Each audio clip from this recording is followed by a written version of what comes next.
झारखंड में नई सरकार बनाने का रास्ता साफ हो गया है। राज्यपाल सीपी राधाकृष्णन ने जेएमएम नेता चंपई सोरेन को दिया सरकार बनाने का न्योता। आज चंपई को दिलाई जाएगी सीएम पद की शपथ।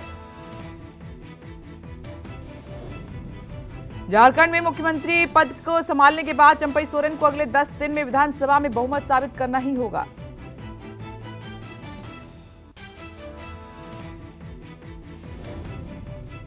चंपई सोरेन को सीएम पद की शपथ के लिए बुलाए जाने के बाद सूबे में सियासी सस्पेंस खत्म हो गया है। चंपई के साथ कांग्रेस के आलमगीर और आरजेडी के सत्येंद्र भोक्ता भी ले सकते हैं शपथ। गुरुवार को चंपई ने राज्यपाल राधाकृष्णन से मिलकर बहुमत का दावा किया था। जेएमएम विधायक दल के नेता चंपई ने 43 विधायकों के साथ होने का वीडियो भी गवर्नर को दिखाया था। झारखंड में चंपई की अगुवाई में नई सरकार का गठन तय होने के बाद महागठबंधन दल के विधायकों का हैदराबाद ले जाने का योजना जो थी वो खत्म हो गई है। गुरुवार को घने कोहरे की वजह से विधायकों को ले जाने वाला चार्टर्ड प्लेन उड़ान नहीं भर सका था। महागठबंधन के 37 विधायक रांची एयरपोर्ट से लौट गए थे। गुरुवार को हेमंत सोरेन ने जमीन घोटाले में अपनी गिरफ्तारी से पहले इस्तीफा दे दिया था, जिसके बाद वरिष्ठ जेएमएम नेता चंपई सोरेन को पार्टी विधायक दल का नेता चुना गया था। महागठबंधन के नेताओं ने दावा किया कि हमारे समर्थक विधायकों की संख्या 48 तक पहुंच सकती है। 81 सदस्यीय राज्य विधानसभा में बहुमत का आंकड़ा 41 है। झारखंड में सियासी उठापटक के बीच बीजेपी विधायक दल की आज बैठक है। दोपहर 2 बजे बुलाई गई है बैठक। बीजेपी महामंत्री बीएल संतोष भी पहुंच रहे हैं रांची। सीएम हेमंत सोरेन की गिरफ्तारी को जेएमएम, कांग्रेस और आरजेडी ने जनादेश पर हमला करार दिया है। महागठबंधन ने केंद्र की मोदी सरकार पर हेमंत सोरेन को प्रताड़ित करने का आरोप लगाया।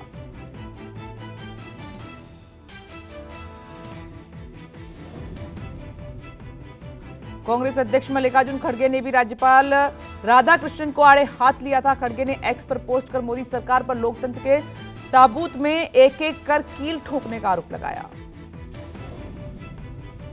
बीजेपी नेता निशिकांत दुबे ने ईडी एक्शन के खिलाफ गुरुवार को महागठबंधन के बंद को असफल बताया। दुबे ने कहा, इंडिया भ्रष्टाचारियों और माफियाओं का गठबंधन। झारखंड के पूर्व मुख्यमंत्री हेमंत सोरेन की आज रांची के एमपी एमएलए कोर्ट में फिर पेशी है। जमीन घोटाले में गुरुवार को गिरफ्तार हेमंत को कोर्ट ने 1 दिन की हिरासत में भेज दिया था। रांची के बिरसा मुंडा जेल में बंद जेएमएम नेता हेमंत सोरेन के खिलाफ ईडी ने मांगी थी 14 दिन की रिमांड। सुप्रीम कोर्ट में भी पूर्व सीएम हेमंत सोरेन की गिरफ्तारी के खिलाफ दायर याचिका पर आज सुनवाई। सुबह 10:30 बजे 3 जजों की बेंच सुनवाई करेगी। हेमंत ने गिरफ्तारी को चुनौती दी। अपनी याचिका में पूर्व सीएम हेमंत सोरेन का ईडी पर आरोप, राज्य सरकार को गिराने के लिए केंद्र सरकार के इशारे पर केंद्रीय एजेंसी कर रही है काम। झारखंड के पूर्व सीएम हेमंत सोरेन को लेकर गुरुवार को झारखंड हाई कोर्ट में भी हुई सुनवाई। हालांकि कोर्ट ने दूसरे पक्ष की दलील को भी अहम मानते हुए आज तक के लिए सुनवाई टाल दी थी।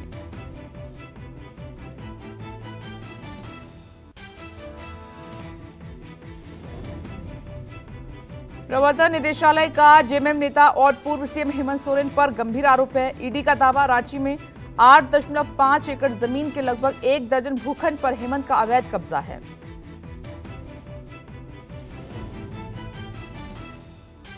वाराणसी के ज्ञानवापी के व्यास जी के तहखाने में शुरू हुई पूजा पाठ को लेकर पुलिस काफी अलर्ट पर है। आज जुम्मे की नमाज के मद्देनजर परिसर के आसपास अतिरिक्त फोर्स की तैनाती की गई है।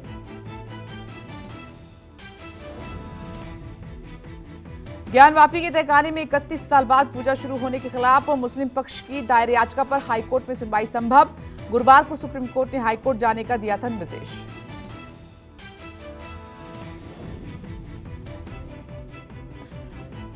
अंजुमन इंतजामिया कमेटी ने तहखाने में पूजा पाठ के खिलाफ आज किया बंद का आह्वान। मुस्लिम दुकानदारों से बंद में सहयोग की अपील। संवेदनशील इलाकों में चौकसी।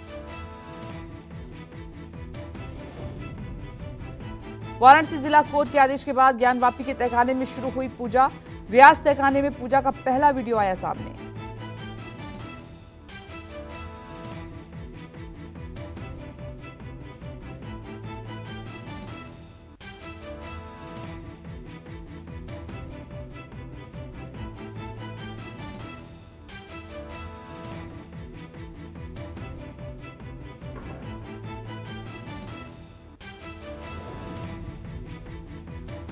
ज्ञानवापी के व्यास तहखाने में पूजा पाठ शुरू होने के बाद बड़ी संख्या में पहुंचने लगे श्रद्धालु। हालांकि लोगों को तहखाने के बाहर से ही दर्शन की इजाजत है। दिल्ली के मुख्यमंत्री अरविंद केजरीवाल को प्रवर्तन निदेशालय ने पूछताछ के लिए आज फिर बुलाया है। आप संयोजक के 5वें समन पर भी पेश होने की संभावना नहीं है। आप सूत्रों के मुताबिक समन गैर कानूनी और राजनीति से प्रेरित है। पार्टी कानूनी जानकारों से राय ले रही है। आपका आरोप यह है कि पूछताछ के बहाने बुलाकर केजरीवाल को गिरफ्तार करने की तैयारी है। दिल्ली में आज चंडीगढ़ मेयर चुनाव में कथित धांधली को लेकर आपका प्रदर्शन। दिल्ली और पंजाब सीएम की अगुवाई में आप कार्यकर्ता सुबह 11 बजे बीजेपी मुख्यालय के बाहर करेंगे प्रदर्शन।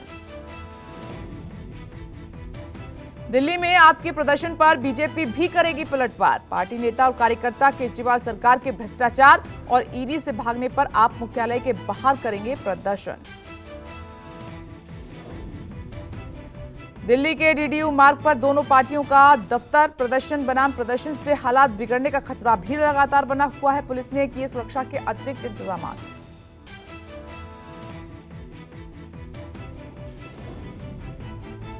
कोलकाता में पश्चिम बंगाल सीएम और टीएमसी प्रमुख ममता बनर्जी 48 घंटे के धरने पर बैठेंगी।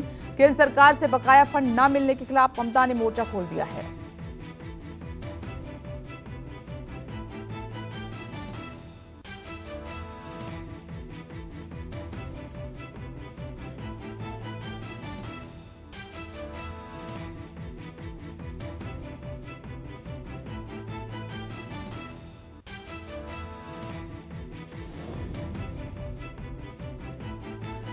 संसद में 31 जनवरी को हुए राष्ट्रपति के अभिभाषण पर चर्चा।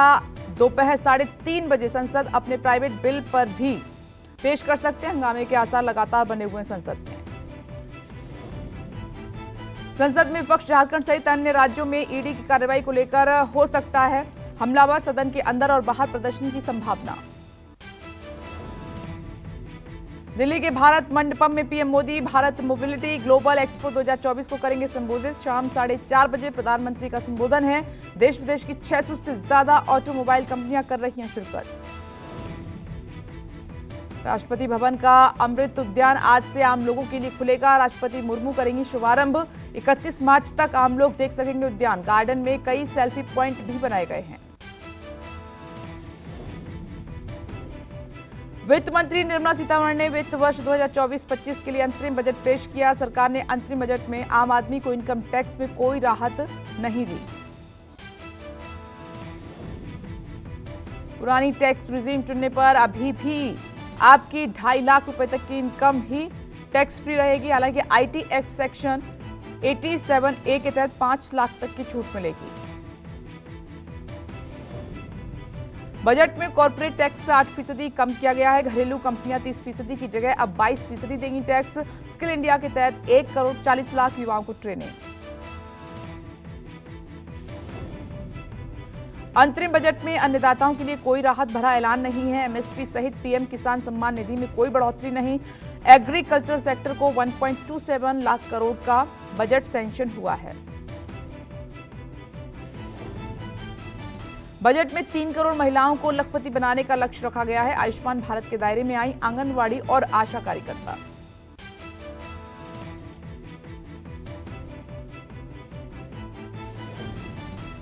विकसित भारत संकल्प के तहत राज्यों को मिलेगा 75,000 करोड़ का ब्याज मुक्त कर्ज। राज्य सरकारों को यह कर्ज अगले 50 सालों के लिए दिया जाएगा। अंतरिम बजट में डिफेंस सेक्टर को 6.2 लाख करोड़। कुल बजट का 8% रक्षा क्षेत्र को मिला। रक्षा क्षेत्र में आत्मनिर्भर बनाने के लिए डीप टेक टेक्नोलॉजी को प्रोत्साहन। प्रधानमंत्री नरेंद्र मोदी ने अंतरिम बजट को देश के भविष्य का बजट बताया। पीएम ने दावा किया है कि इससे युवाओं, महिलाओं, किसानों और गरीबों को बड़ा फायदा होगा। कांग्रेस अध्यक्ष मल्लिकार्जुन खड़गे ने अंतरिम बजट को बताया शब्दों का मायाजाल। एक्स पर पोस्ट कर लिखा कि मोदी सरकार अपने पिछले बजटों की तरह इस बजट में भी कुछ ठोस नहीं लेकर आई। इस अंतरिम बजट को लेकर कांग्रेस सांसद शशि थरूर ने भी अपनी प्रतिक्रिया दी। उन्होंने कहा कि विदेश निवेश के बारे में बात की गई, बिना ये स्वीकार किए गए कि इसमें कमी आई है।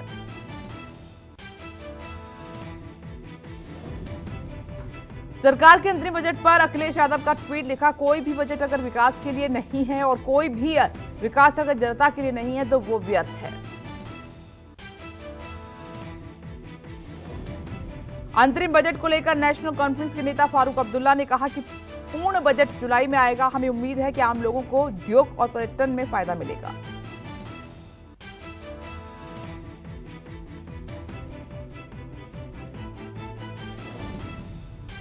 कर्नाटक के deputy CM DK Shiv Kumar के भाई डीके सुरेश ने अपने विवादित बयान पर सफाई दी। डीके सुरेश ने कहा कि बजट पर नाराजगी जताते हुए दक्षिण हिस्से में अलग देश की मांग उठाने की बात कही थी।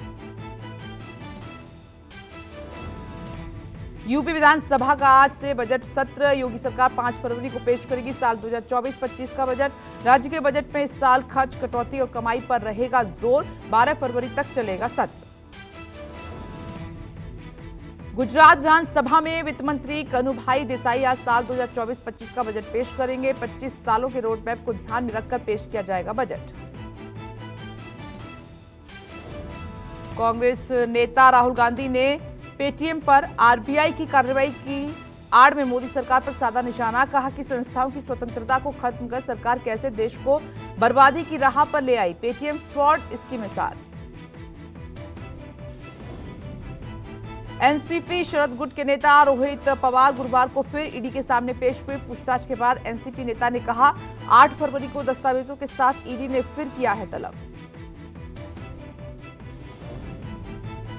राहुल गांधी की भारत जोड़ो न्याय यात्रा आज 20वें दिन बंगाल से झारखंड में प्रवेश करेगी। मुर्शिदाबाद के गोकराना से शुरू होकर यात्रा दोपहर 3 बजे झारखंड के पाकुड़ पहुंचेगी। गुरुवार को राहुल गांधी ने बंगाल के बीड़ी श्रमिकों से मुलाकात कर उनकी समस्याएं सुनी और इस बात की जानकारी पार्टी नेता जयराम रमेश ने दी। महाराष्ट्र में सीट शेयरिंग को लेकर महाविकास अघाड़ी की आज तीसरी बैठक। मुंबई के ट्राइडेंट होटल में होगी मीटिंग। दूसरी बैठक में शामिल हुई थी वंचित बहुजन अघाड़ी। 2024 आम चुनाव को लेकर बीजेपी का 17 और 18 फरवरी को महामंथन। दिल्ली में बीजेपी राष्ट्रीय कार्यकारिणी और राष्ट्रीय परिषद की बैठक है। पीएम मोदी पार्टी नेताओं पदाधिकारियों को देंगे जीत का मंत्र। मुंबई में बीएमसी का आज बजट पेश किया जाएगा। बीएमसी कमिश्नर इकबाल सिंह चहल पेश करेंगे बजट। चुनावी साल में सभी वर्ग को साधने की होगी चुनौती।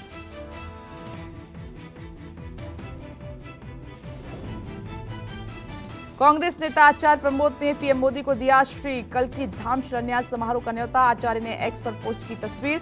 19 फरवरी को है कार्यक्रम। पीएम ने स्वीकार किया न्योता। अयोध्या में रामलला मंदिर के प्राण प्रतिष्ठा के बाद रामनगरी की बदली रौनक। हनुमानगढ़ी मंदिर के प्रवेश मार्ग पर लगी लेजर लाइट। हरियाणा के सूरजकुंड में आज से 37वें सूरजकुंड अंतर्राष्ट्रीय हस्तशिल्प मेले का शुभारंभ। राष्ट्रपति द्रौपदी मुर्मू करेंगी उद्घाटन। 18 फरवरी तक चलेगा मेला। जयपुर में लिटरेचर फेस्टिवल गुरुवार से शुरू। पहले दिन साहित्य, फिल्म, खेल, उद्योग से जुड़ी कई हस्तियां मंच पर दिखी। मशहूर शायर गुलजार ने बांधा समा।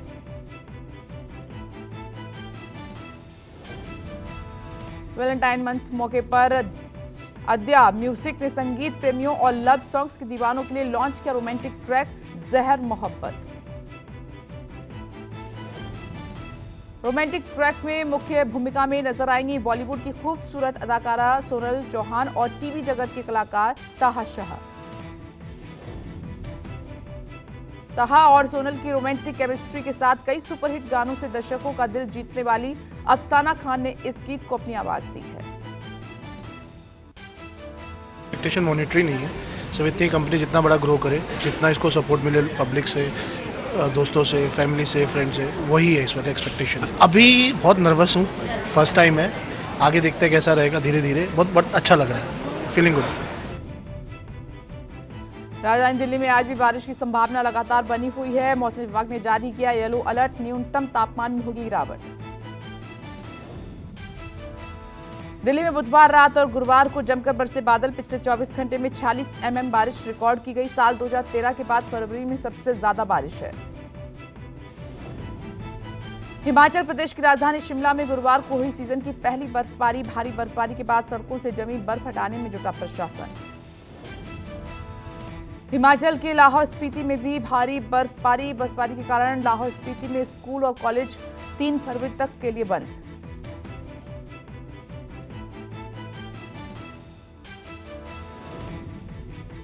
मनाली में बर्फबारी के बाद बर्फ की सफेद चादर से बिछी दिखी वहां पर मनाली में हुई बर्फबारी की ड्रोन से ली गई हैं तस्वीरें वायरल।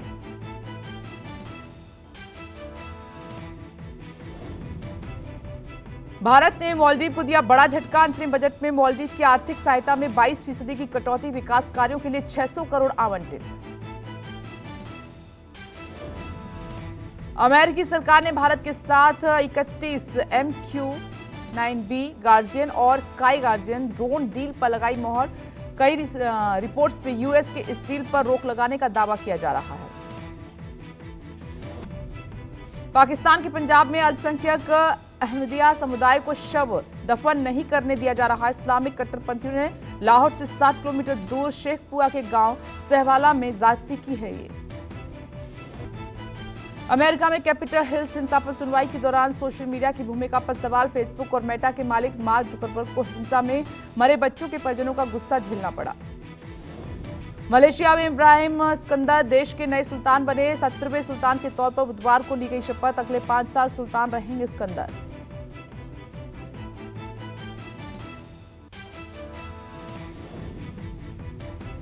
भारत और इंग्लैंड के बीच 5 मैचों की टेस्ट सीरीज का आज से दूसरा टेस्ट आंध्र प्रदेश के विशाखापट्टनम में मैच 9:30 बजे शुरू होगा। सीरीज में 1-0 से पिछड़ी टीम इंडिया बराबरी करने की नीयत से उतरेगी। दूसरे टेस्ट में टीम इंडिया में रजत पाटीदार और सरफराज खान का डेब्यू होना लगभग तय है। तेज गेंदबाज मोहम्मद सिराज बैठ सकते हैं बाहर। 4 स्पिनर्स के साथ उतरेगी टीम इंडिया। बीसीसीआई के पूर्व चीफ सेलेक्टर चेतन शर्मा ने विराट कोहली के साथ हुए विवाद पर तोड़ी चुप्पी। कहा कि विराट मेरे बेटे जैसा है। पिछले साल चेतन शर्मा, रोहित, विराट, जडेजा सहित कई खिलाड़ियों पर अपमानजनक बयानबाजी की थी।